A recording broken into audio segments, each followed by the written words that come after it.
2022 жыл 1 январ 2022 жылдың башы 2021 жылдың декабрь айының баштарында бұл окоптор жоқ болчу.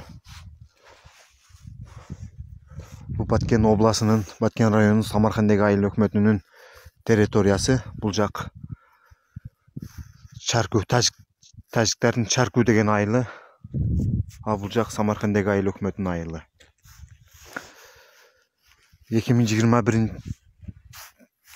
жылдың декабрь айларының баштарында қазған бұл окопторду. Именно Кыргыздын территориясыга тажиктер келип казган. Бул жакта дагы 3 окоп бар. Бул 4-нчү окоп. Бул 5-нчү окоп.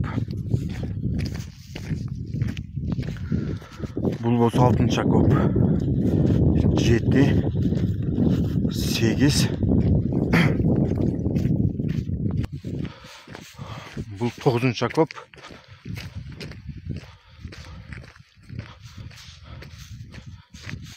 Бұл 10-нчы окоп.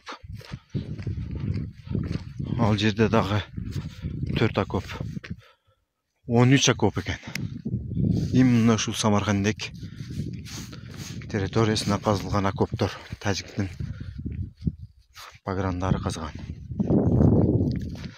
Урматтуу Садыр Нуркожеевич, урматтуу УКМК жетекчиси Камчыбек Ташиев, сиздерге кайрылабыз. Баткен обласына боевой техникалар, оқ-дариларды камсыздооңуздарды суранабыз.